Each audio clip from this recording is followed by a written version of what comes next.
What's up, everybody? What's going on? My name is Carl Markowski, and you are listening to the Playing On Podcast. Thank you for joining me. We are proudly sponsored by RazaLife.com, where you can find all kinds of crazy custom gear, from t-shirts, tank tops, to pants, jerseys, all kinds of nifty, neat stuff over at RazaLife.com. If you type in capital TPOP at checkout, you can get 19% off. So thank you to RazaLife.com. We are also brought to you by Vantrition, where you can find all kinds of paintball supplements, along with, if you play any other sports, you can find sweet supplements for your recreational activities over there at vantrition.com.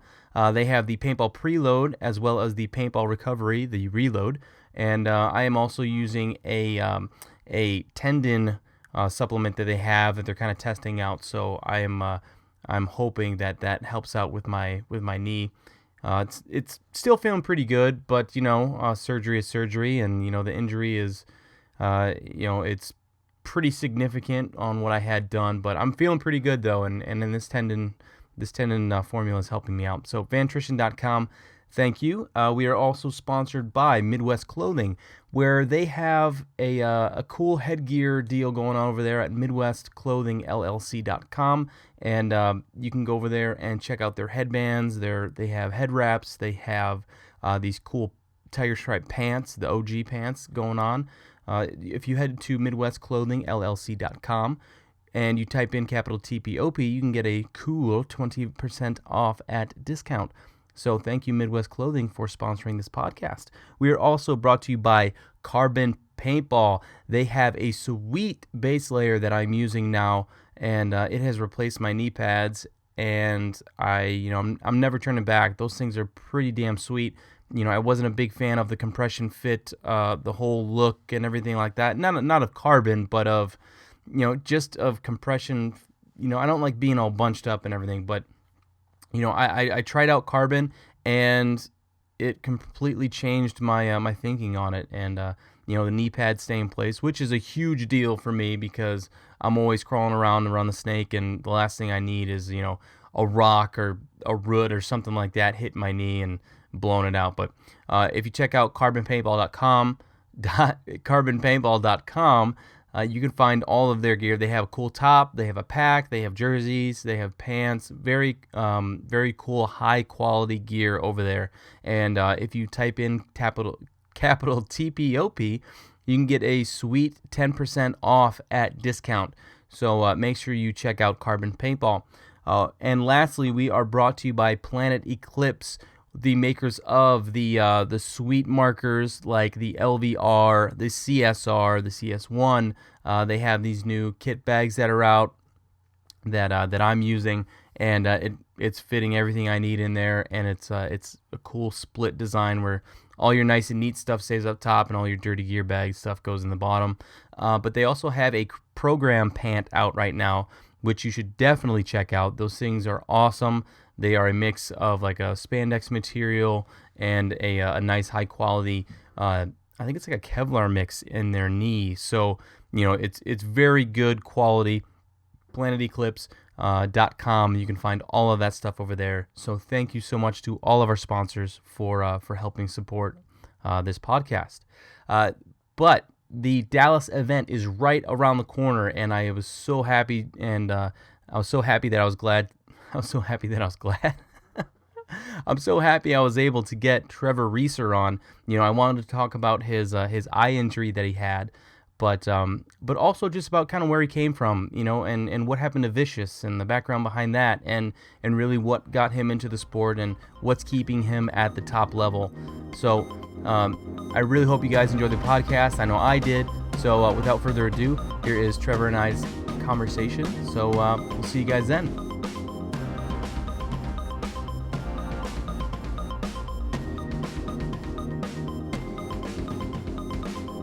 All right, now we have officially started. Cool. All right, Trevor, man, I'm very excited to have you on. I'm glad you made some time to sit down and chit chat. The lighting is great. Looks so much better. Appreciate it. How you doing, bud? I'm doing pretty good. Very busy. We kind of talked a little bit before we started recording, but I know you're super busy. I've been super busy, and I think a lot of people kind of take for granted just how non-exciting their life is sometimes. Like when they look at a professional paintball player, they go, "Oh, you just play paintball." There's so much involved as far as, traveling and then scheduling, and there's all this other shit you want to try and do in between that, like family time and everything else. We have so much on our plate. It's ridiculous. Absolutely. Where are you headed for practice this weekend? So last weekend we were in San Antonio practicing XFactor.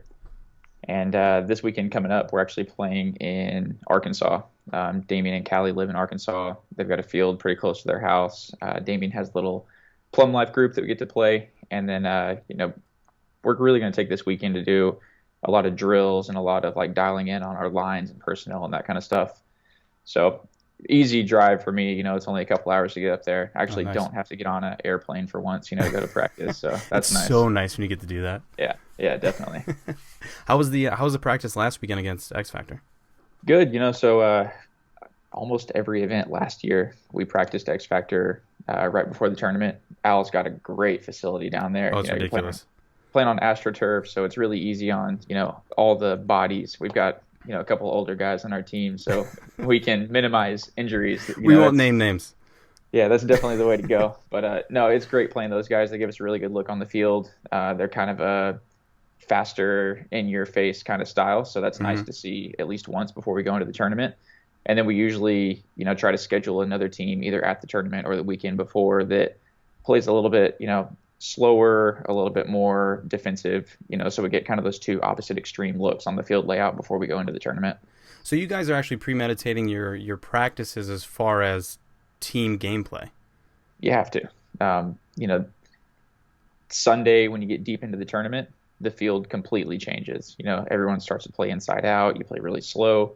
So we like to have both looks at it. That way, if on Sunday we, run into a situation where the game needs to play quickly, we have that in our pocket. But we know that, deep in the tournament, it's going to really start to slow down. So we look to play teams like Dynasty or play teams like Damage that really slow the field down, and that's kind of their style throughout the whole tournament. So whenever we get to that point in the tournament, we know what to expect. Yeah, and I think XFactor does a good job of doing both. I think they do a great job of being aggressive. They're an all around great team to not only practice, but to see every kind of look from. I think that's why, again, they're one of the top teams. Just the facility's nice that they get to play on all the time, but they're so well rounded. And I think that's a very big key to their success. And we practiced Damage before Vegas, and they gave us a really good look. Just with that field and how they play, it was fortunate for us because we're a little on the aggressive side. Sure. But then they have kids like Cortez and some of the other new guys that they have that are playing a little bit more aggressive. So, and that's. I think about it now, too, is as we're getting older, I feel like we're more the ones that are starting to kind of sit back, shoot our guns a little bit more, think about the game a little bit more, and let those new kids start rolling through. And I think this weekend, I know this weekend we're actually going down to Texas to practice AC Dallas, and I believe the Russians are going to be there. So I'm super excited because we haven't really been able to go travel to very many practices over the years, and to finally be able to start playing these pro teams like AC Dallas, and we practice Damage, and it's so much more of an advantage now that I feel that we have, just because playing divisional teams is great and all just for looks, but you don't get that tournament feel when you practice another pro team. Yeah, definitely. So that's going to be a great practice for you guys. The Russians and AC, like I said, that's kind of that two opposite ends of the spectrum. AC last year played a really defensive game. That's just kind of been, their MO since their inception. But, adding guys like Brad to the roster, they definitely played a little bit more aggressive, at the last tournament than we've seen them play in previous years. Yeah. So I think that you'll get both looks there, and that's what everyone's looking for right before we go into the tournament. Is there any bad blood between you guys and Brad because he left, or was it like a career decision? No, I completely understand it. I personally don't work in the industry, Hmm. to be honest, for reasons like that. You It just do was work in the industry. right. Yeah, yeah. So, I mean, I would hate to be in the position that those guys were in because I know that's tough for them. The whole GI, Valken, going to different companies and all that kind of stuff. I mean, no bad blood at all. I love Brad to death. It sucks to play against him because he is one of my friends, but Hmm. it's just how the chips fell, and he's got a great job at Empire and he's doing really well and living it up out in Florida right now. So, I can't blame him. But Yeah. when the majority of our team leaves Empire and goes somewhere else for work, Hmm. that's just kind of the politics of the game sometimes. And for that reason, I don't work in the industry. I'm just kind of me, and I play. I'm very happy with where I'm playing at right now with Infamous guys. But previously in my career, I went from team to team for a little bit until I found a home with Vicious. Hmm. And if I was stuck in a position in the industry working for a company, that kind of limits where you can go. Yeah. Oh yeah, I can definitely see. I mean, sponsorship conflictions and Yeah, location conflictions. So there's a yeah, there's a bunch of factors that go into it. But let's kind of focus on you a little bit. Let's go back to little Trevor, and yeah. were you involved? I ask a lot of guys this because it's real true. I mean, a lot of the guys or people that I talk to who are at our level right now started somewhere with athletics or skateboarding or snowboarding or whatever. How did you come across paintball, or what kind of sports did you play when you were younger? So, uh, Little League wrestling. I did that from the time I was like 6 years old all the way up through junior high. I quit wrestling, I guess, my freshman year. I was super into that. It was really technical. I've always been kind of a lanky, skinny kid, but Mm-hmm. learning like counter moves and grip strength and just like thinking things out. That's what kind of attracted me to the sport of wrestling. Mm-hmm. I played baseball as well. I tried football for a year and I was not big enough for that at all. Um, Ran track for a little bit, and like I said, I played baseball. That was about it. But all that like completely stopped when I found the competitive side of paintball, Mm-hmm. because paintball was the first sport that I actually enjoyed and looked forward to going to practice. Everything else, like, Yeah. God, I don't want to go to wrestling practice after school today, like that's Yeah. just how it was. But like paintball, I was stoked to go get better. So I kind of fell into that and then ran with it. Now, did you find paintball while you were playing these sports, and how did you come across paintball? Yeah, so I've got kind of the same. Let me get this light going back again. Yeah, no worries. I got kind of the same story as everybody else. Went to a birthday party, Birthday parties, and man. It's always a birthday yeah, party. um, dude, I'm not gonna lie. Like first time I played, absolutely hated it. Really? I was young, like just barely old enough to be able to play at the field that we were going to, and I was hanging out with some kids that were a little bit older than me, and I got shot up the first couple times that I played, and I was like, why would anybody want to do this? Like, this is not fun. We're playing in the woods, and I can't see the other guys, and just didn't have fun at all. Yeah. Um, I guess it was about a year or so later, another birthday party, as a matter of fact, went and played at a different field, something that was a little bit more open, so I could see what was going on, and I could see, the bad guys on the other side of the field, and Yeah.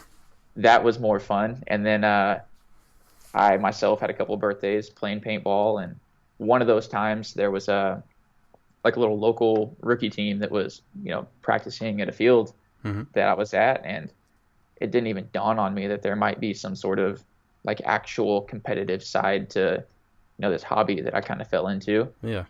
Um, Kind of got to talking to those guys and did a little bit of research after that and found out that like this thing's a lot bigger than I thought it was. Yeah. Started pursuing that. What year was Ended up this? Man, I must have been, I was probably 12, 13 years old. Really? Um, when I was 14, I got a job at a local indoor field downtown Oklahoma City, and it was tiny, man. Had like one little like 3-man airball field inside of it, and then like some wood bunkers in the back. But my parents dropped me off there every week, Thursday night, Friday night, and then I worked Saturday and Sunday. And Was this really, your first job? first job. My first job was at a paintball field too. That's funny. Yeah, yeah. Worked for a guy by the name of Mike Chitwood. He actually played pro with Texas Storm for a little bit, and then owned this paintball field in Oklahoma. And I worked for paint. Got paint and got to play paintball in the off time. And I don't think that Chitwood knows this, but we played an indoor field. So at the end of the night when we're cleaning up, I was grabbing all the balls that hit the net that didn't break and stuffing them in a case, and I'd take them home and towel them off, and had paint to play for the weekend. So that's kind of how that went. But I guess I worked for him until he shut the place down, which is about a year and a half later. And then about that time I was driving, so I could go to any local field and go play. So that was kind of my upbringing in the sport. But being at that indoor field and, being with Chitwood, who was an excellent gunfighter, and he was playing or had played, top tier paintball at that point. Mm-hmm. I got beat up on the field by him all the time, when we were slow. So that really helped develop, early gunfighting skills and that kind of stuff. So it was something that I'm pretty thankful for, because not a lot of people get to, kind of start their tournament career with, some sort of influence like that. So especially in the cool. Midwest, like we had. Who did we have in the Midwest? We had Aftershock, but that's 4 hours from me. Yeah, so that's 9.5 hours from me. Exactly. So we probably looked up to guys like that, or even guys on the West Coast or the East Coast. But being able to play against somebody like that was definitely a gift for sure. Yeah, it was awesome. Now, how old are you? 26. 20. Oh, so you're still a baby, pretty much. So this was probably what I hear. This is probably what, 2004 maybe. Yeah, somewhere around there. So my first national tournament was PSP Texas 2006. Where we were wearing swim trunks on Thursday, and on Friday it was 30 degrees outside. So that was my welcome. That one. Yeah, that was my welcome to national level paintball. Who were you playing with? Just a little local team here from Oklahoma, a couple guys that lived, 30, 40 minutes away from me. We decided, hey, let's go play a national tournament. That's the closest one that is ever going to be to us. It was just on the other side of Dallas. So it was like a 3.5, 4 hour drive from us. So we all kind of loaded up in the car and drove down there, and we played Division 3 5-man, actually. Nice. Yeah. Now, after this team, did you eventually find your way, or how did you eventually find your way onto, would it be Vicious after this? No, so actually my first pro team was XFactor. Really? Yeah, so I played with a couple of divisional teams that were in and around the Oklahoma area. Played Division 3 X ball, Division 2 X ball. There was kind of a rebirth of Texas Storm under John Hubbard, who is a really good friend of mine, owned a paintball store here in Oklahoma that I worked for a little bit. Mm-hmm. And, he was kind of the new generation of Texas Storm, keeping the name alive. He gathered up some, young local kids, and we started out playing 5-man. And then by the end of it, we played Division 1 X ball. And then at the end of that year, XFactor, had put out on the internet that they were going to have an open tryout. It was a 2-day tryout, Saturday, Sunday kind of thing. And I had to take a ACT. I was graduating high school, getting ready for college. So Saturday of the tryout, I'm in Oklahoma taking an ACT, loaded up my car that night, and then just, drove all night down to San Antonio, hoping that they'd let me try out, on the last day of a 2-day tryout, which isn't a good look to begin with, But you had good reason. Yeah, so I was cool with it. We ran a bunch of drills and then played some games, and, I guess they liked what they saw, and that was my kind of welcome into the pro division. Played with XFactor for the first year. That's cool. I didn't know that. Yeah. How far are you from San Antonio? Man, so that was my kind of breakthrough into the pro division. So it's not like I was getting flown around for practice or anything. So I was driving 9.5 hours one direction to go to practice in San Antonio. Yeah. Rough. And that was for a full year? Yeah, for a full year. Wow. Yeah. Now, what happened with XFactor? What was there some kind of fallout or? I wouldn't say there's a fallout. Like I'm still super cool with all those guys, but it was a point in time where Al had kind of stepped away from the team a little bit. You know, he had some real life stuff going on. I think he might have been going through a divorce at the time, Mm-hmm. and it was really just the team ran by the players, and you know, me being extremely new to the pace of the pro division and coming into a camp that has been together for a long time, there's a pretty big, you know, skill gap between myself and them at that time, and there was a pretty big age gap between the two of us. And you know, that ended up being one of the most expensive years of paintball for me ever. You know, I'm driving 18 hours every weekend for practice and Oh yeah. you know all that good stuff. So it just didn't feel like a good fit for where I was at in my career and where I wanted to go with my career. The year that I got onto XFactor, Vicious as a team actually moved into the pro division, and those were a bunch of really young kids that had been playing together for a long time.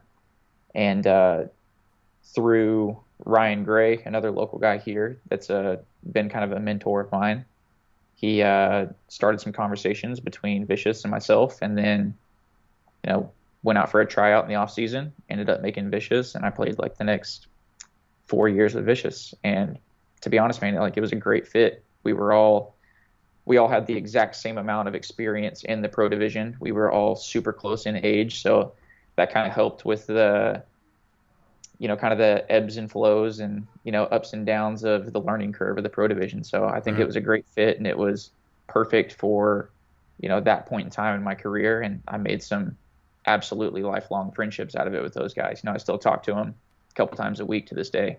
Yeah, I think that was cool with all of you guys being around the same age and everything, because you grew and you moved as a team and as individual players, and I think that's what I really thought was cool about Vicious, is that it seemed so tight knit. You know, you all seemed like brothers, and you know, as the seasons went by, you know, everybody has their ups and downs, but you guys you seem to stay positive, and Carl's so cool, and you know the Bortles, and you know, I can't think of anybody really that was on Vicious or anything that I thought had a bad attitude or anything. I mean, I don't really know everybody on the team, but for the most part, at least from what I saw from a third person perspective, it was a pretty chill camp. Yeah. So I mean, we were all a bunch of young nerds that Rowdy were kids. really quirky and, you know, kind of goofy. So it was a good fit for everybody. And yeah, you know, Carl and Karen, they're like a second mom and dad to me. You know, they are incredible people. They'd give you the shirt off their back if you needed it. So, I mean, love those guys to death. Like I said, I still talk to them multiple times a week at this point. Carl's recently gotten into classic cars, and that's kind of my daytime gig. So we're sending pictures and stuff back and forth all the time. So that's kind of neat. But yeah, so that was a good time. You know, not only did we get to play a lot of paintball together and get better together, but we really kind of figured out this whole paintball thing as a group. And that's not something that you really see in the pro division anymore. You know, usually it's kind of a hodgepodge mix of pros that have been around for a while. You don't really see like a really core group of young guys like that kind of make it for as long as that team did.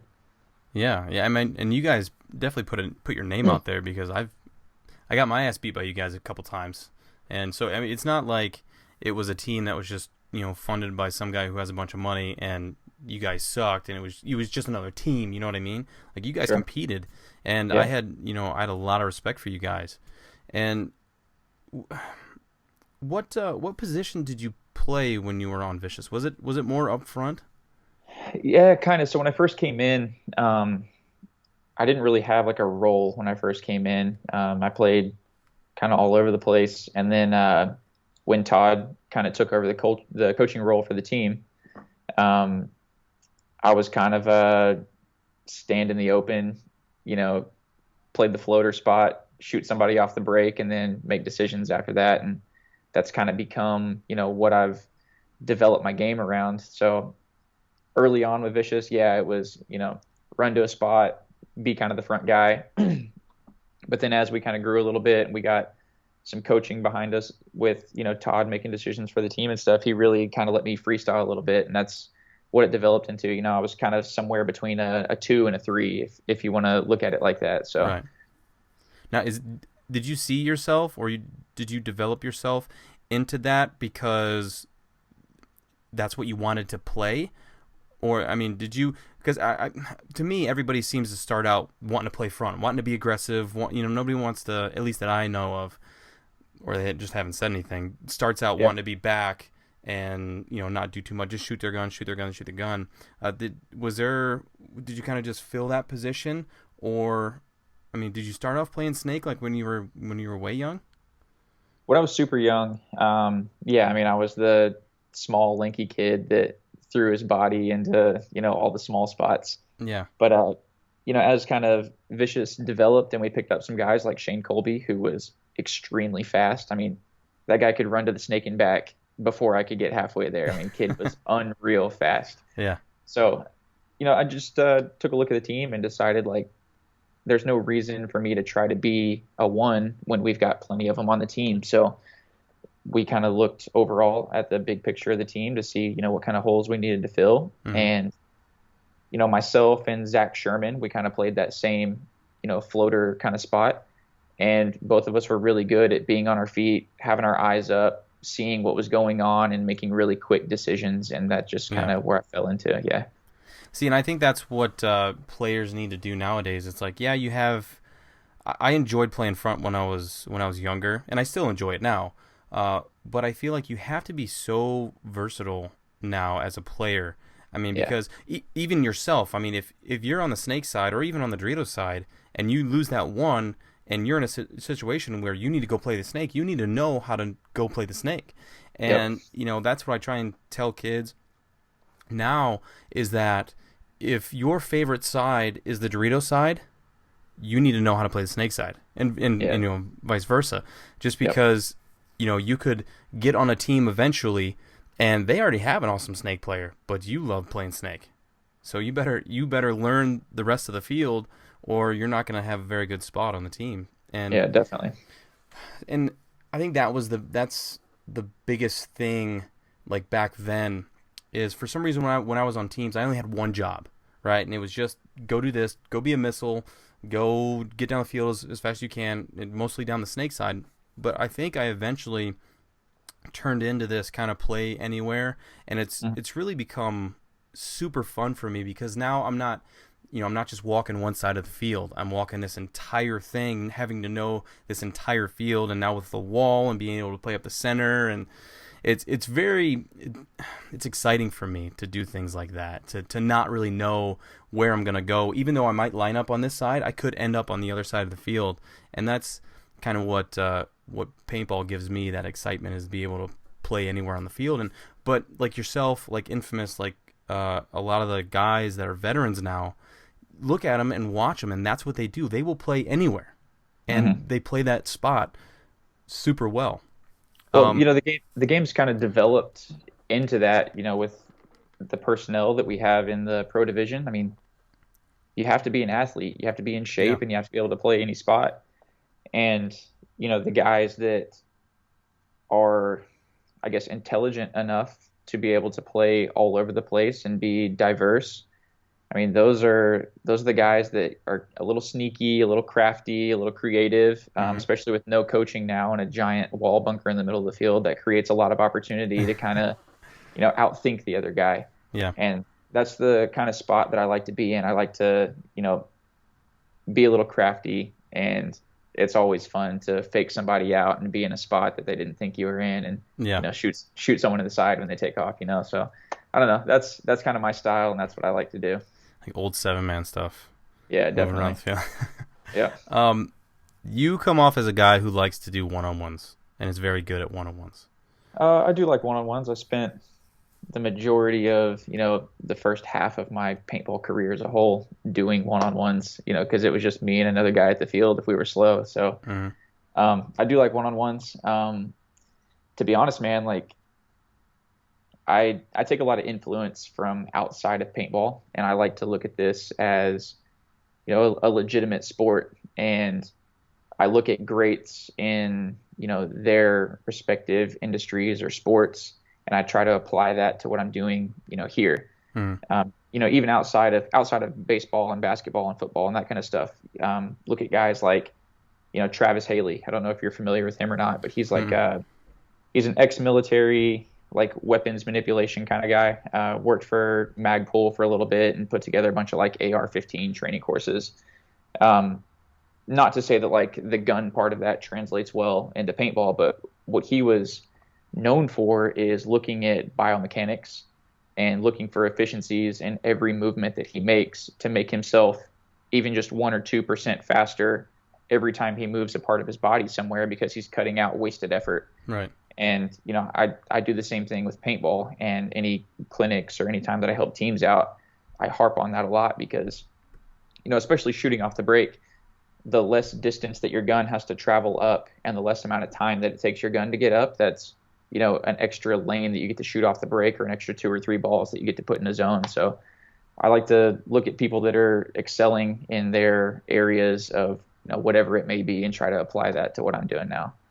Right, and I completely agree, because I think everyone has their method of madness, Mm-hmm. and you can look at it, and every one of them I feel like can be broken down into, uh, you know, I do this because of this, and I do this because of this, and I do this because of this, and paintball players do the exact same thing. It's like, how many times have we gone to a practice and done something? It's like the whole 10,000 hours thing. It's being able to Right. do something efficiently every single time, and then on that Sunday at 4:15 or whenever the finals start, you can do that same exact thing, being dead shit tired, and Mm-hmm. be super efficient at it. And it's like you were saying too, having your mind be clear and sharp enough to be able to make moves like you do, where you're pulling shit off that is against odds. Right. And the mental side, I try and stress this so much with players coming up. The mental side of paintball is so important. And you can look at some of the guys who play our sport at the top level, and some of the top ones are not the most athletic. Right. They're the smartest ones. I mean, they might have some athleticism to them, but they're the Mm-hmm. ones that can figure out a problem and fix and solve that problem faster than the guy across from them. Right. I think that's what's cool about paintball too. It's just a big puzzle, trying to put puzzle pieces together, and like you said too, outwit your opponent. Right. It's so fun. I love playing paintball, man. Yeah, there's a bunch of really cool like documentaries and videos out there that you can watch about like high stress decision making. That's something I've like really been looking into here recently, to understand, why your body and your mind does certain things in a stressful situation. Mm-hmm.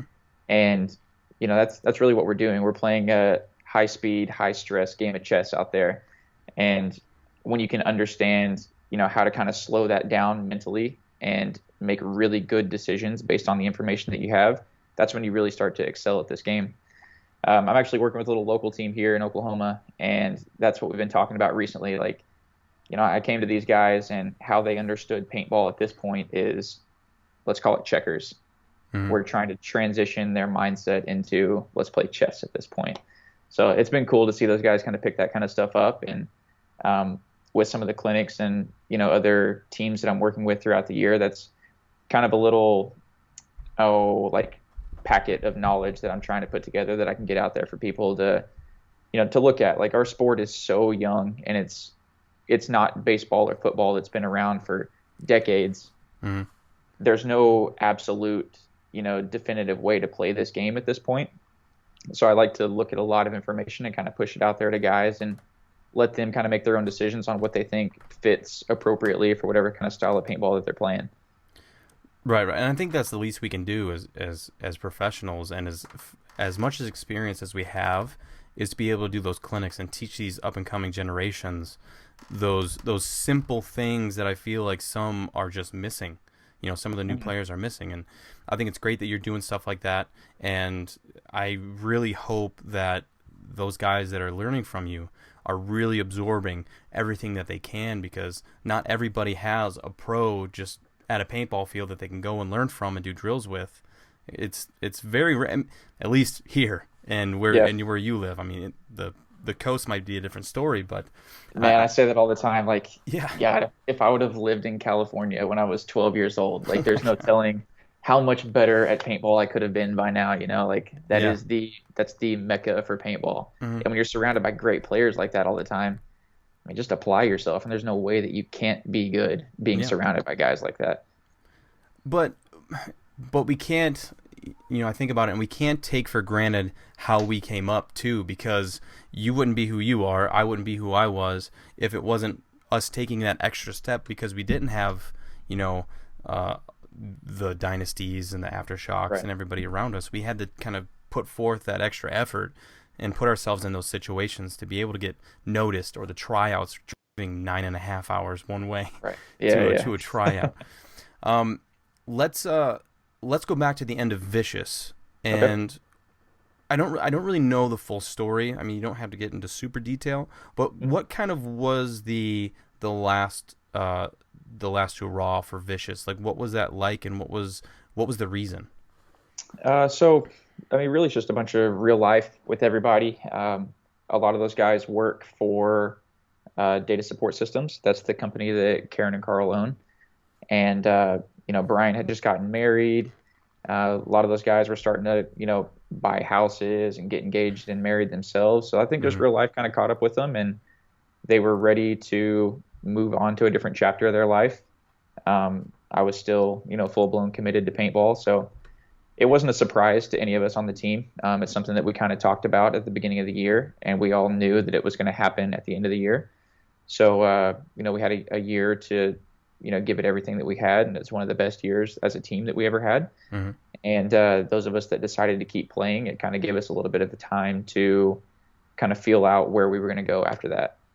So it wasn't like the money dried up, or, people got into a fight or anything like that. Like, it was just the majority of the core group of guys were done, and they were ready to move on and, do something else with their lives. So just real life hit, pretty much. Yeah, yeah, absolutely. And complete respect for all those guys. I mean, they were all fantastic paintball players. And, I think about it from time to time, like,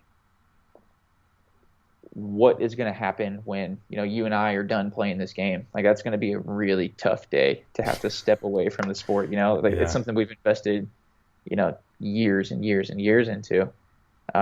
So, like I said, nothing but respect for those guys. I understand that they were ready to kind of move on with their life a little bit. I continued to stay and, be a paintball player, I guess. But it's good though. It's good though.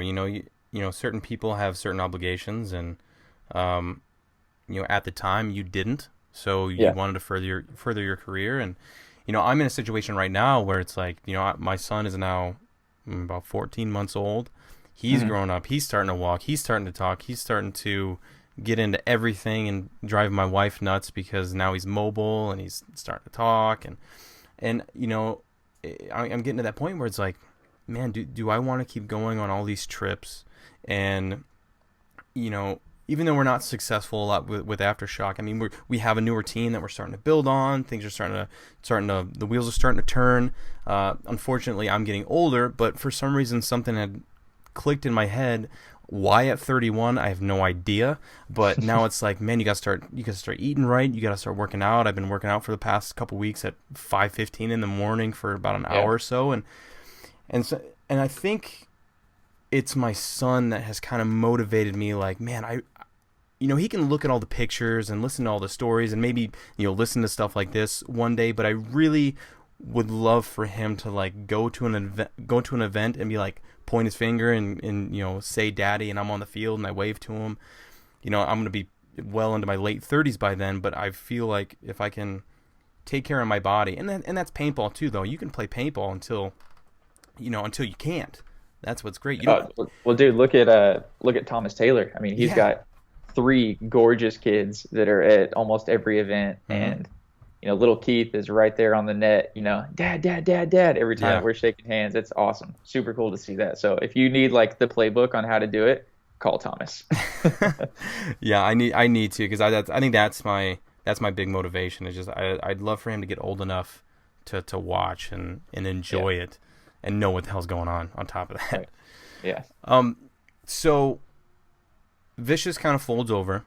Carl doesn't want to continue the team, and No, excuse me, I wouldn't necessarily say it was Carl that didn't want to continue the team. It was a collective decision, So around the board. I don't want people to think that it was, upper management or owners that decided to end it. Like it was Okay. a decision that we all had talked about and everybody knew what was going on.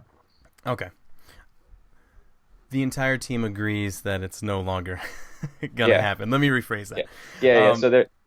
Um, So yes, World Cup, we lose to Impact. That knocked us out of the tournament. We were playing great that event, and yes, I mean it was a little emotional after that. I mean, mhm. those are some of my best friends in the world, and it was at that moment that it was real. Like, hey guys, this is over. Yeah. So we had our little moment as a group, and then finished up all the obligatories at the event. You got to do autograph signings that are scheduled out, and you got to meet with sponsors and do end of the year kind of stuff. Mhm. And then we went back to the hotel and had a big dinner, and like I said, it was a little emotional. But then we get on airplanes and we go home, and that was paintball as we knew it for Vicious. Crazy.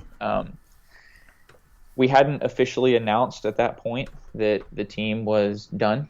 I mean, there was rumors floating around and people were kind of catching on a little bit, but we hadn't done like a full-blown press release.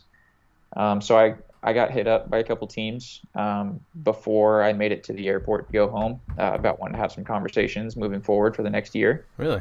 That was one of the best years I had ever had individually. There were several events that I was one of the top 3 kill leaders for the event. I played a ton of points because Todd kind of structured it for me to be the guy to, stand in the open and make decisions. So I got to do that a lot, and I got a lot of playing time, and I was in front of a lot of people's faces. And, when the rumors started happening that Vicious was going to cease to exist, I think, I know some of the teams saw that as an opportunity to pick up, the 1 or 2 of us that were still going to play. So I had a couple offers, and after some conversations, I actually had a deal with Joey Blute. I was going to end up playing for Damage that next year. Kind of weird how that whole thing went down. So we talked about the deal and everything and what to expect, and he told me, we'll be in touch. We get some plane tickets, and you'll come out in January. We'll practice as a team, and then we'll get you your first round of gear and everything, so you have our sponsored gear to play in. Mm-hmm. And we're getting closer and closer to January, and I hit Joey up and I was like, hey man, I just need to know like what weekends to expect to be out there, because I do have a real job throughout the day. Yeah. And I work for myself, but I need to know like when I'm going to be in town and when I'm not going to be in town. And he was like, yeah, no problem, I'll get back to you the next couple of days and let you know. And then I get a phone call probably a week and a half later, and I picked it up expecting to hear like, yeah, we're coming out next weekend. And it was like, hey man, money's gone. Don't know that Damage is going to be a team. Sorry it's so late. See ya. And then hung the phone up. And literally 20 minutes later, it's all over, Facebook and PB Nation, like Damage as a team is done. And so I was back to looking for a team. I hit up the other teams that had contacted me in the off season. At that point, we're only a month and a half out from the first tournament. Mm-hmm. So like moves have been made and pickups have been made and rosters are getting full. And not only am I looking for a spot for myself, but now every guy on Damage that was still playing is also looking for a team. So it was a buyer's market at that point for pro teams out there, And man, I was sweating it. Like I didn't think that I was going to play paintball that year, because I didn't know that I was going to land on a team where that was going to happen. Was this for 2014? This was or 15? I think it was 14 going into 15, something like that. Yeah.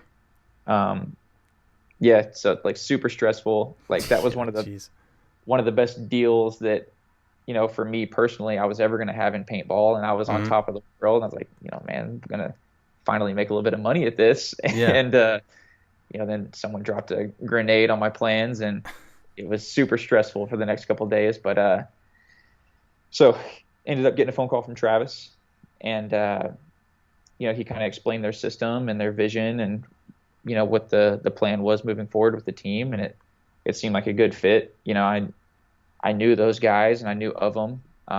But I've never really like hung out with them or played with them. So it was brand new and completely different than anything that I was used to. Mm-hmm. But I went ahead and moved on into that camp. And then a couple days later, they picked up Alex Goldman.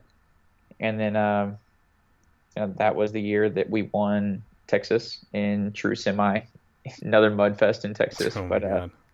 Yeah, so that whole off season was like a huge shakeup and a bunch of highs, a bunch of lows, but I think it all worked out for the best. And that was the PSP one, right? The PSP yeah. Dallas, and then it was like, okay, well now what after that? And then it was the NXL. Yeah, we won the last PSP Pro tournament. Kind of cool.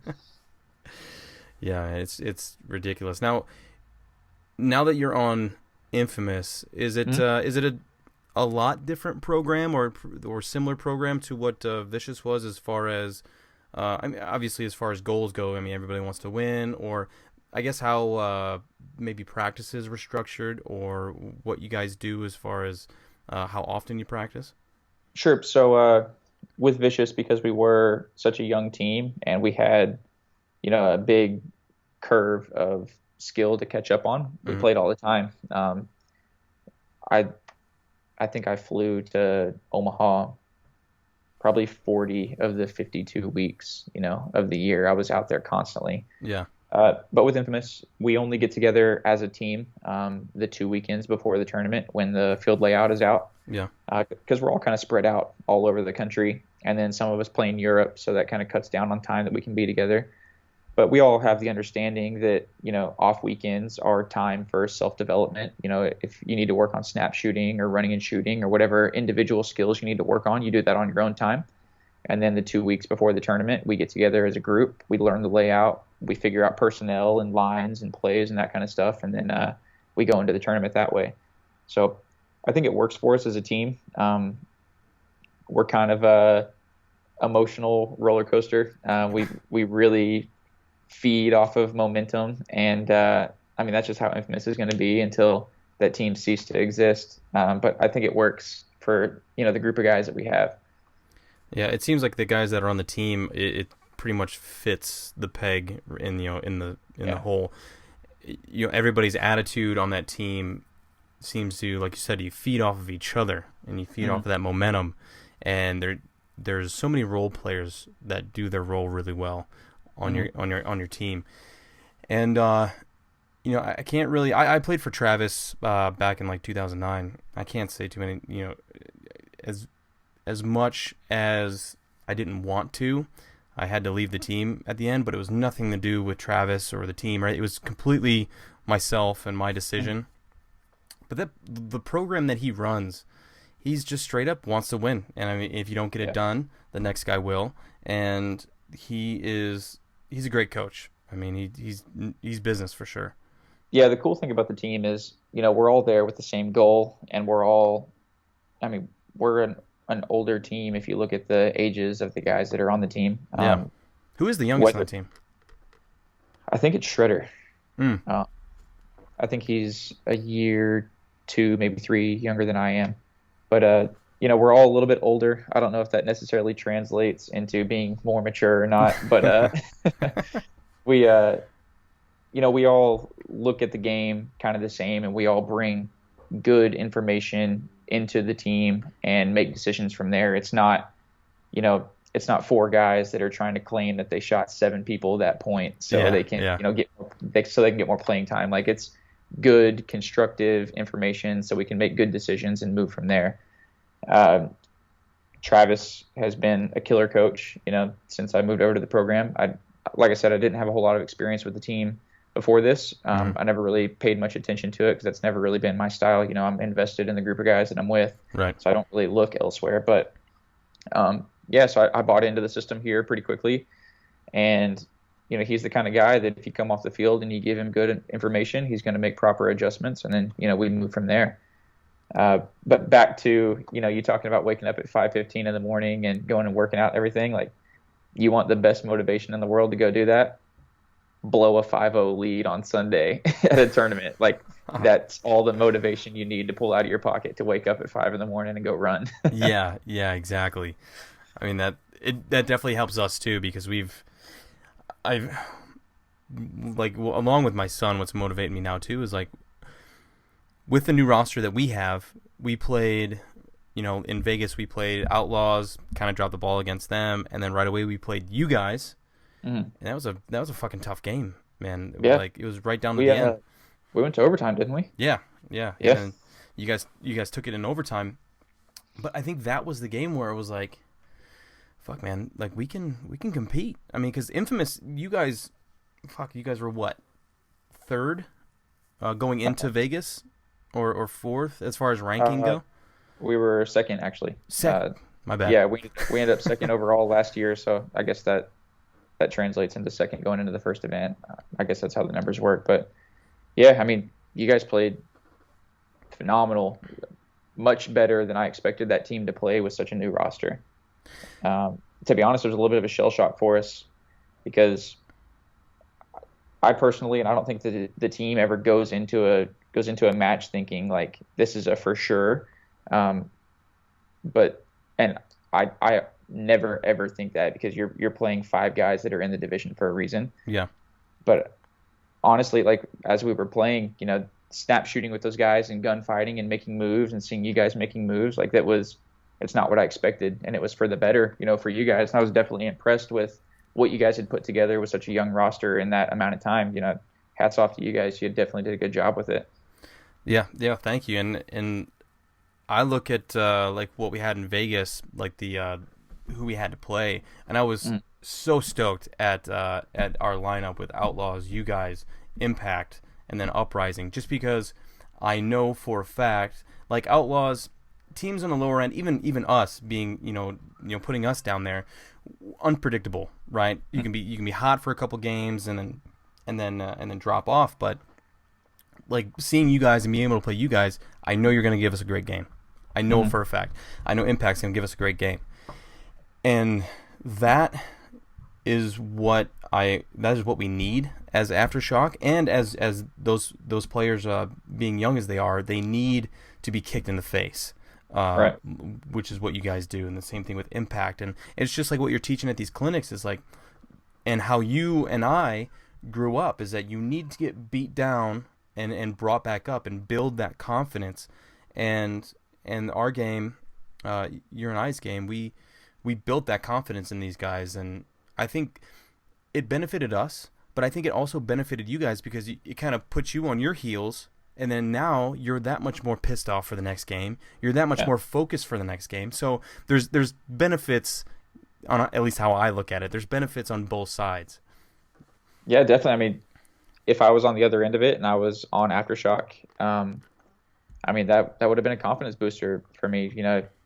We didn't necessarily win the match, but we went to overtime with what is currently the number 2 ranked team in the world. I mean that should make you feel good and make you feel confident about where you're at as a player and where you're at as a team, and understand that fix 1 or 2 mistakes or, take out an error here or there, and you're beating the number 2 team in the world. Like everybody in that division is there for a reason, and anybody can be beat on any given day. And I think that's the hardest thing for new guys coming into that division to kind of understand. I mean, hell, I was there as a young player.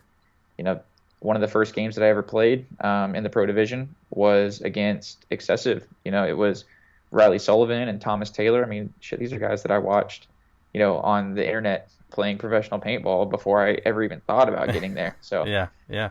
I can understand like kind of the shell shockness of it walking into that, but once you kind of get past that and you understand that, I'm here for a reason and I'm good enough to be here, any of these guys can be beat. You just got to will it to happen when you go out there. Yeah. It's a mutual respect. I don't know. I've grown to learn now that, when I first started playing in the professional division, I had butterflies coming out of my ass. I was so nervous. But right when that horn blew and we started the match, I was fine.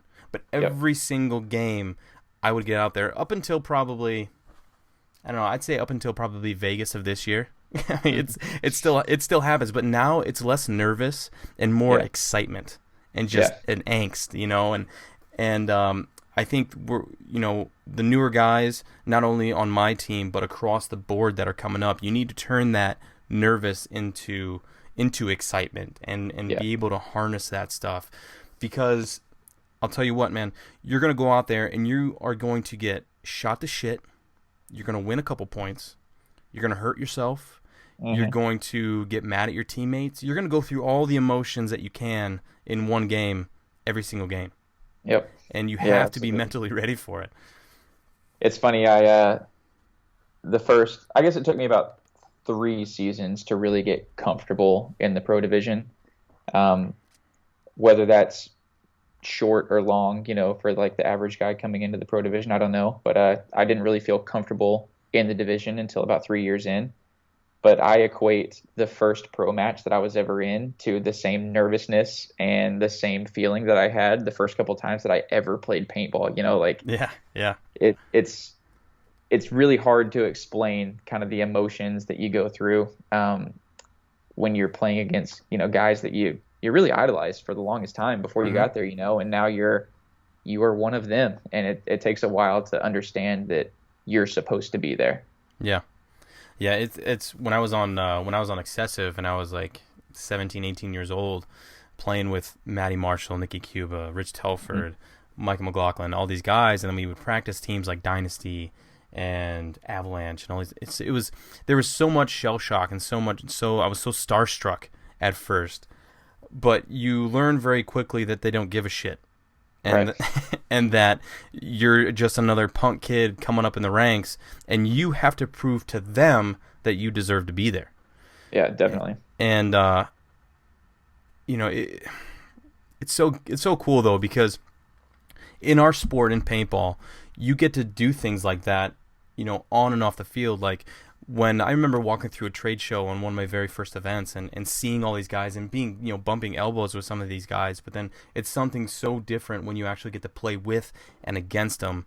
Yeah. Uh, and I think at the pro level, especially jumping from like a semi-pro to a pro, the game looks easy from the stands, right? It looks super Yeah. easy. Oh, that guy's shooting that way. I know what he's doing. I did that last practice. Mhm. I see the semi-pro guys doing this. They're shooting this way. They're shooting this way. But there's so much more sharpness to Yeah. everything that you don't see until you step on the field. That you have to have a respect for the game and a respect for the other players. Otherwise, you are not going to go far at all, and you're just going to get swept up. Yep, that's something that Todd Martinez and I talked about a lot whenever he came over to the Vicious camp. Um, I told him like, hey man, I want you to be hard on me. Like I want to be the best that I can be, and I want to take this, further than what the Vicious as a team is going to do because I know that the end is in sight. And I mean, I've still got some of the notes in my phone that him and I talked about, and the big thing that we really kind of harped on back and forth with each other is be a student of the game. You need to look at all the greats that are playing and see why they're doing what they're doing, Mm-hmm. dissect it, and then kind of absorb that and create your own style off of what you see these other guys doing because they're great for a reason. If you can, kind of pick apart their game and understand their decision-making skills and their, physical skills and their gunfighting skills and that kind of stuff, if you can kind of make your own little cocktail of the best of everybody, Yeah, yeah. that's a good way to get good fast. Mm-hmm. A lot of watching. Yeah, definitely. A lot of watching. And it's not watching paintball videos. It's going to all these practices that you can with all the pro teams playing, and you're watching your position, or watching everybody, Yeah. or watching your favorite player, but it's studying on why they did this move or why they did that. And then Yep. shit, if you can, go out on the field and see where he was pointing his barrel at that certain point or why he did that. Ask him. I mean, Yep. huge. Now, going to kind of what you said, where Todd had told you to kind of watch certain players and kind of take on all those skills, or not all of their skills, but some of their skills, and kind of build your own. Hmm. Who do you like playing against as far as a team goes, or individual players go? Who do I like playing against? Yeah. Who Oh challenges you man. the most, I guess? Um, yeah, that's a good question. Um, I mean, everybody in the division's insanely good, but like guys like Fedorov, we get to play him here in the States and we get to play him in Europe as well. We had a really good match against, Fedorov and Breakout Spa in Europe. Mm-hmm. I mean, that guy is just insane at paintball. So it's good and fun to play against him for that reason. Guys like Archie, he's an incredible paintball player. Alex Goldman, incredible paintball player. Yeah. All the Dynasty guys are nuts. I mean, it's hard to say if there's one person or one team that I really enjoy playing against, because they're all a challenge and they're all a challenge for different reasons. Some of the guys you gotta outthink more than other teams. Some of the guys you gotta play faster than. Some of the guys you gotta be more, crisp and controlled than. So I think with each team there comes a different challenge, and when you understand how to play a team and how to kind of pick apart their style, that's when you've really kind of moved towards mastering your craft, if you want to go there. Right, that's a good way to put it. I mean, because I would say the exact same thing. I'd say everybody, just because you get a different look from everyone. Yeah. And everybody's just so damn good, man, in this Right. league, and it's you cannot sleep on anyone, any team, any player, because we were kind of talking about a little bit, like jumping up from semi-pro to the pro leagues. The snap shoots are quicker. The decision making is so much faster, and I love it. I love the challenge of playing at this level. It's so much fun. What do you do for money outside of paintball? What's your 9 to 5 or whatever hours that you work? Yeah, so it's more like from when I wake up to when I go to sleep. So my family owns, we've got a couple family businesses that I help run. My dad has been in the collector car and classic car market my entire life. So the shows that you see on TV, like Barrett Jackson, those kind of auctions, my entire life he's been buying and selling cars at those kind of auctions. Oh, cool. So I help with day-to-day with some of his businesses, and then I've got kind of my own gig going on too. I do a lot of the collector car and classic cars and truck stuff, but kind of a different niche than he's into. His kind of market is really high-end, over-restored, kind of show-off pieces, if you will. I mean, those cars don't ever get driven. You push them into a garage, you shine lights on them, and you show them off to your buddies. Yeah. I've never really understood that. I mean, I can appreciate those cars for what they are, but I'm more into, I take like 60s trucks and 60s model cars, and I put modern drivetrains in them, and so you have like all the creature comforts of a modern car with kind of an old school look to it. So I love those that's older what trucks, I do. dude. Yeah. They're so I do a lot of that, and then I buy a bunch of classic cars and I part them out on various websites, and I've got a pretty good network of people that buy parts from me because a lot of that stuff isn't reproduced. Yeah. So anything and everything to do with the classic car market, we're in. We also own a towing and recovery service. So we've got 15 tow trucks that cover the entire state, and that's kind of its own little animal. It's really kind of a adult daycare. You got to take care of not only your customers but your employees and everything. So it's just it's a lot of putting out fires. That's kind of what I tell everybody. I'm a firefighter. I answer one phone call and fix a problem and move on to the next one. Multiple hats for sure. Yeah, definitely. Now the classic car thing. How do you find like all the cars that you part out? Do you send out like a flyer or something, or do you just have people researching for you?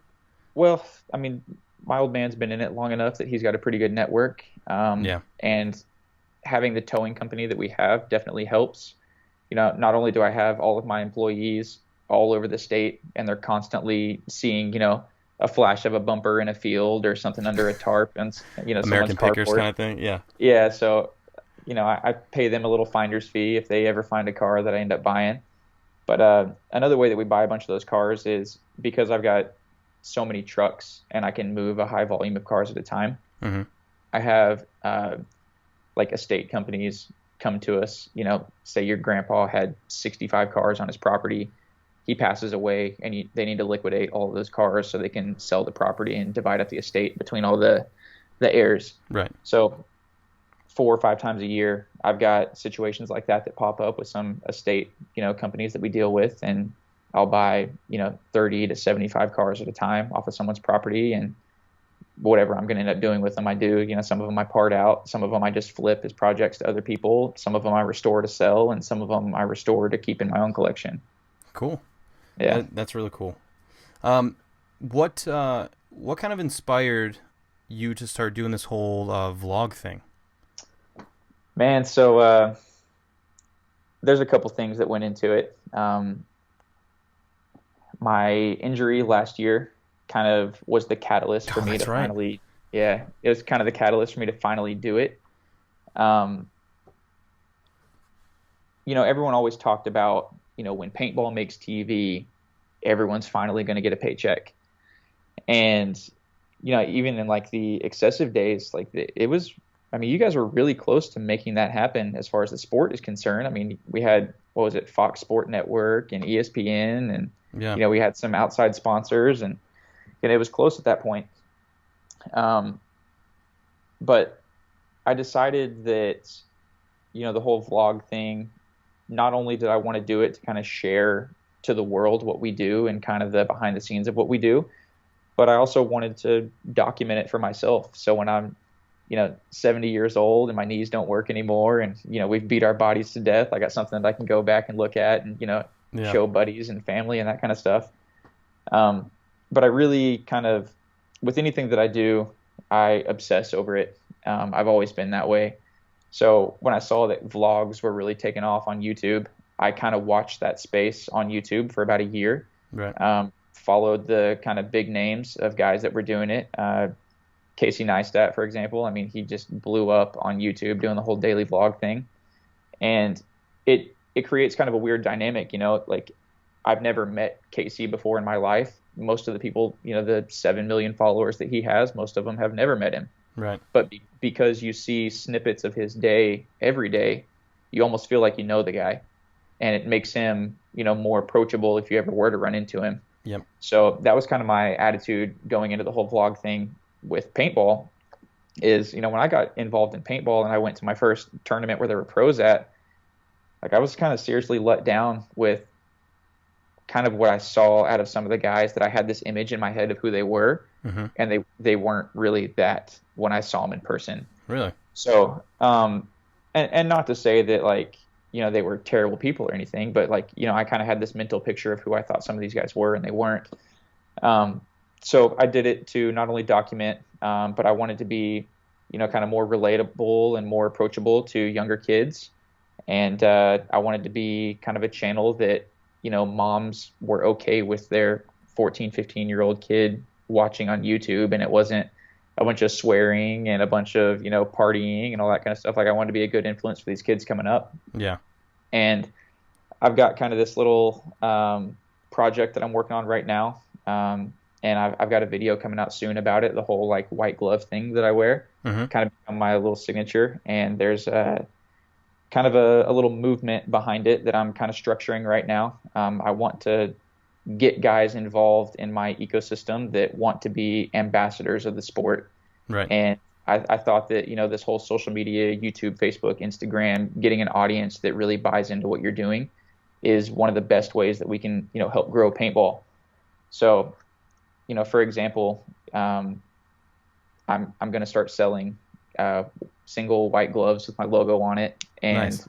When you buy these things, you're kind of buying into the system that you're an ambassador of the sport. And when you put that glove on, like you better act like it.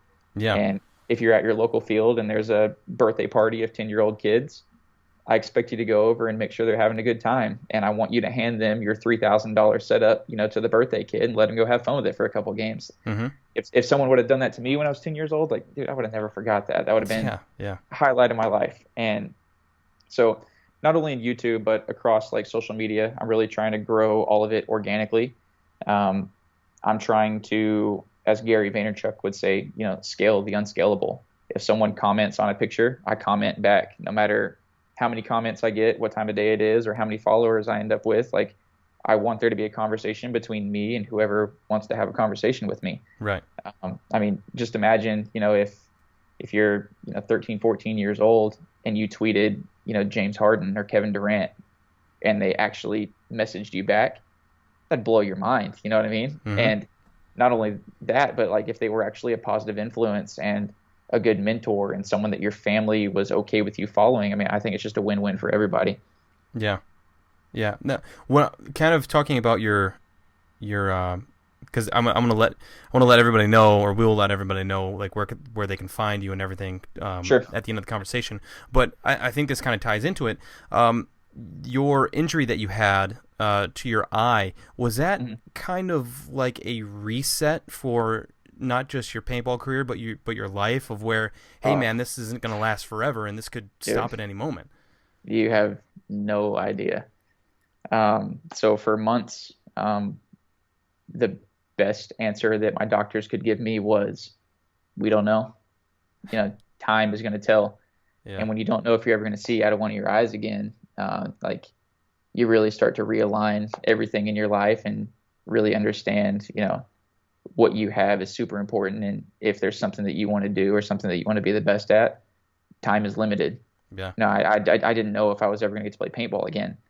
And, as men, we're really bad about what we do kind of defines who we are. Right. You ask, like, that's a conversation that guys have all the time. Like, this identity. Hey, I'm Trevor. What do you do? Yeah. Well, I'm an architect, or I work in construction. Like, that's kind of how we identify ourselves. And I mean, everything that is me requires depth perception and both of my eyes. I race motorcycles and I play paintball and I drive classic cars, and anything and everything that's adrenaline based I'm into. Well, I need to know how far away the motorcycle in front of me is, and I need to know how far away the car next to me is. So for the longest time, man, like, if I couldn't have seen out of that eye, I don't know who or what I would have been after that. And that was really hard to wrap my head around for the longest time. Oh yeah, I couldn't and wouldn't want to imagine what it was like and what was going through your head. I mean, so you had complete nothing in your one eye, or was it just kind of very, very blurry? Yeah, so for like the first 18 to 24 hours, it was absolutely nothing. Jesus. And so I had a tear in my retina. It hadn't detached at that point, but it was definitely torn and it was bleeding internally in my eye. So making my eyes hurt just talking about this. Yeah, right. So the best way to describe it is, if you touch your eye, like, you have your ocular bone that's right below your eye. Right. And then you have your eyeball. So the barrel hit my face, and one of the shots that came out of his gun hit my ocular bone and the bottom third of my eyeball. Yeah. And that impact is what tore my retina internally. So I was bleeding internally in my eye. And your eye is really just a big snow globe. So when it fills up with blood, you can't see through blood. Right. So until that blood was absorbed, I couldn't see. And then, dealing with the whole torn retina and floaters and all that kind of stuff, I mean, it was all unknown. And like I said, the best thing they could tell me was, time will tell. Yeah, you just have to wait and see. Yeah. Jesus, dude. Now, it was his barrel that knocked your goggles off, as well as, okay. Yeah. So when I came around, I don't know if you have the pictures or seen the pictures, but he's kind of looking away, and I'm still kind of going at him. Mm-hmm. His barrel hit dead center on my goggles, dented the lenses in on my goggles, and there's like this giant scrape that goes up the top of the lens. You still have them? And oh yeah. Yeah. That paintball history will stay, in my office forever. Yeah. But yeah, so like, that is what shot the goggles off the top of my head, because it kind of rocked the goggles back and then up on my head, and then the elastic strap just, kind of rocketed them backwards. Jesus. And I was, we're athletes and we're going at each other as hard and as fast as we can. So I'm still going towards the guy before I realize my goggles are coming off, because it happened that fast. Oh yeah. And his barrel hit me in the face, actually hit my nose and my cheek. And then as he was falling away and I was still going towards him, that's when I got shot just in the bottom of my eye. Well, that's crazy. And now you're the reason we all have to wear chin straps. Yeah, sorry guys. Well, let's end on that. I'm glad you're okay. I'm super excited that you're all right and that you're playing and Appreciate competing at the top level. Yeah. You know, It'll never be 100% again. You know, I've got some deficits that'll be there until the day I die. But man, I was a quarter of an inch away from losing an eyeball, so I'm thankful to still be standing here playing paintball and running around with the best of them. Yeah, don't get us wrong. This paintball is still, it's safe. That's probably the worst thing that's ever happened in paintball. And look where you are. You're back and playing again. So yeah. So Trevor, where can people find you? Where can they research you and look at your face all the time? Yeah, so just about anywhere you can find me, Trevor Resar. That's my YouTube channel, just youtube.com/Trevor Resar. Facebook, I've got Trevor Resar 31. That is my athlete page. Instagram, Trevor Resar. Twitter, Trevor Resar. Like I said, I'm all over the place. You can find me. Join in the conversation. I'm always talking about where I'm at and where I'm going and travels and paintball and, you know, trying to bring good content to you guys. And I am ready and willing at any point to stop what I'm doing and have a conversation with somebody that wants to talk paintball. Hell yeah, man. That's one of the main reasons why I wanted to have you on here, for sure. I really thank you for coming on and making time and kind of tell us your story and kind of your direction of where you're going. And I love that you're doing the vlog thing and that you're bringing paintball collectively to the mainstream. I think it's a great thing. Thanks, man. Yeah, like I'm loving the podcast too. I mean, this is the kind of stuff that in the day and age that we live in is going to get, you know, people that would have never seen paintball or seen paintball in this kind of, you know, style or at this kind of level. This is the introduction that people have coming into it. So what you're doing and the production quality that you're bringing to it, and that's what I try to bring on my end too. Like that's the kind of stuff that's going to draw people in. So, I mean, you fit right into that whole ambassadors of the sport thing. That, you know, we're the kind of people that are going to help grow this thing and grow it in a positive way. Hell yeah, just keep trucking, man. Yeah, definitely. All right, bud. Well, good luck in Dallas, and I will see you there. I definitely want to see you and high five, and I wish you the best of luck, and good luck in all your travels. Yeah, thanks, man. You too, buddy. All right, we'll see you, Trevor. Take care, bud. See you, man. Bye. Thank you so much, Trevor, for coming on the podcast. I really do appreciate it. And everybody listening, make sure you head over to Trevor's YouTube channel, to his Facebook page, to his Instagram, and like, subscribe, share, all that good stuff. That's what he's doing for our sport. He's trying to grow it. You know, he's trying to see this sport reach its full potential, as well as myself. That's what us old guys want to see happen to the sport. You know, we want everybody to be able to benefit, you know, the fruits from our labors. So thank you guys for listening. I really do appreciate it. Thank you to our sponsors, Razalife at razalife.com. You can find all kinds of sweet stuff over there, custom gear, Razalife. Thank you. Vantrition, all your paintball supplements, you can find them, vantrition.com. Thank you so much, Midwest Clothing, for all of the awesome headgear that you supply myself and all the paintball fans out there. MidwestClothingLLC.com. Thank you to Carbon Paintball for the awesome base layer that you're providing, Aftershock. That is so cool. And make sure you guys head over and check them out at carbonpaintball.com. And a big thank you goes to Planet Eclipse. You know what they do. They make the best paintball markers on the planet. And I am very fortunate to be able to shoot an LVR.